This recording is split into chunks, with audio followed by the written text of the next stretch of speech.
Առաջինը մի հատ բոլոր կանանց մարտի 8-ը շնորհավորում եմ։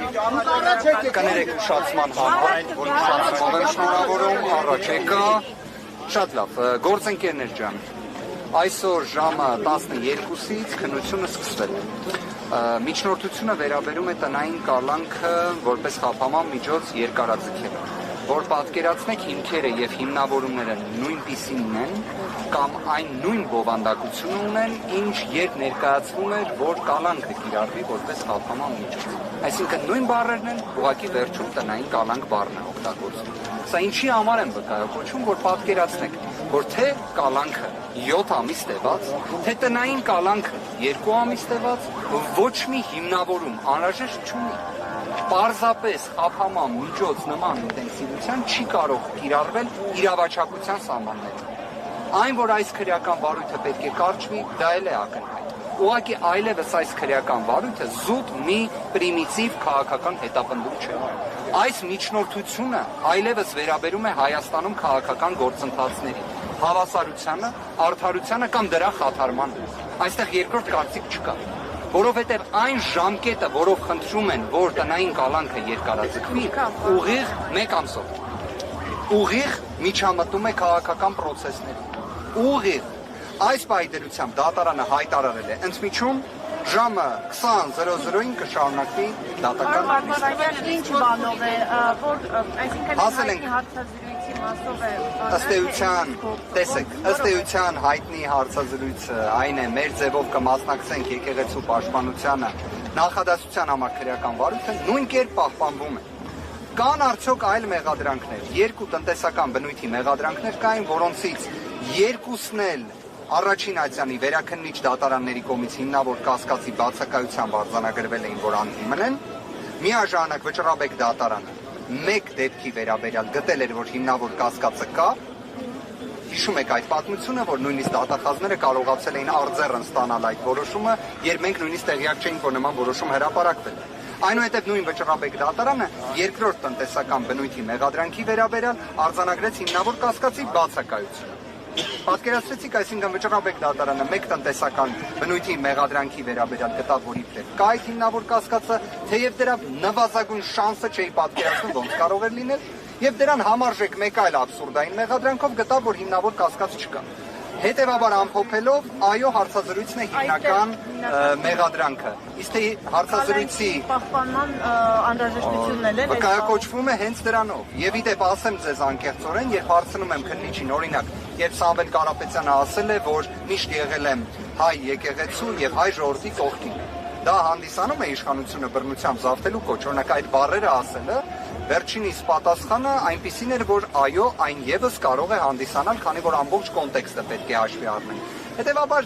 գիտեք, աբսուրդ է սա քաղաքական հետապնդում է, սա առաջին պահից սկսած է եղել քաղաքական հետապնդում եւ դա արձանագրված է եղել Facebook-ի միջոցով։ Այստեղ վեճ չկա։ Քննիչները վերջացրել միջնորդության ներկայացումը եւ դատախազը ներկա չէ։ Եվ պարոն Վարդանյանը շրջակայքի մակարդակում հայտարարվեց, որ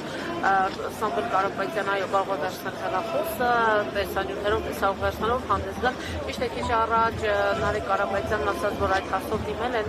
քննչական կոմիտե, սակայն պատասխան չեն տվել, դուք ավելի իրավաբանորեն կմանրամասնեք, ինչ է տեղի ունեցել։ Գործընկերներ ջան, ես կարծում եմ երևի 3-ից 4 անգամ մանրամասնել եմ նշված հարցը։ Իդեպ այսօր էլ դատական նիստում դրա վերաբերյալ քննարկում եղավ, կարող եմ ասել, որ գործադիր իշխանության ղեկավարի կողմից ներկայացված հայտարարության իրավական հիմքը, աղբյուրը չեմ պատկերացնում ինչ է։ Կարծում եք, եթե Սամվել Կարապետյանը ես ինքս դիմել եմ պրոբացիայի ծառայություն հարցնելով, արդյոք կարող է տեսաուղերձ հրապարակել, պրոբացիայի ծառայությունը ինձ առաջարկել է դիմել դատարանին եւ վարույթ իրականացնող մարմնին։ Վարույթ իրականացնող մարմինը ասել է, որ նման պատասխան տալ չի կարող։ Դե դա մերժում է գործընկերներ ջան։ Դատարանին դիմել եմ, դատարանից պատասխան չունեմ եւ ճիշտն ասած հաշվի առնելով, որ Սամվել Կարապետյանի նկատմամբ նաեւ հաղորդակցման սահմանափակում է կիրառված։ Այսինքն օրինակ Նարեկ Կարապետյանին Սամվել Կարապետյանը չի տեսել արդեն 9 ամիս։ Հիմա օրինակ եթե տեսաուղերձ հրապարակի եւ կներեք, որ սա այս օրինակը բերում են, հիմա Նարեկ Կարապետյանը եթե լայք անի այդ տեսանյութը, դա հաղորդակցում կմեկնաբանվի այն քննչական մարմնի կողմից, որը մեր ձևով կմասնակցենք եկեղեցու պաշտպանությանը, որակում է որպես իշխանությունը բռնությամբ զավթելու կոչ։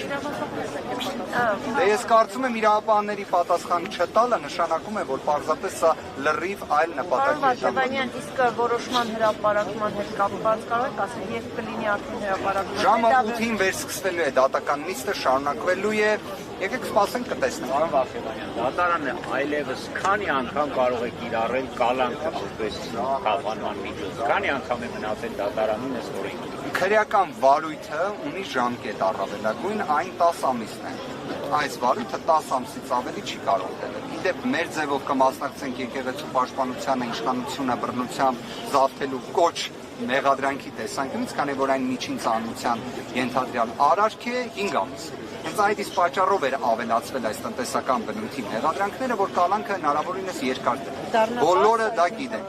Այո, 10-ն է, բայց այդ 10-ն էլ առավելագույնը չէ, որովհետև կարող են 2 ամսով կասեցնել քրեական վարույթի ժամկետը, ես ձեր ներկայությամբ այդ կանխատեսումը կանեմ, այդպես էլ անել է։ 10 ամսում չեն ավարտելու քննությունը, այլ կասեցնելու են դրանով արհեստական որոշակի ձգձգել։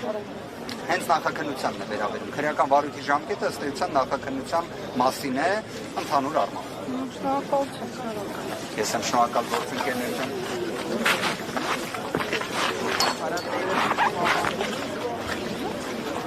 Դու չգիտես, դա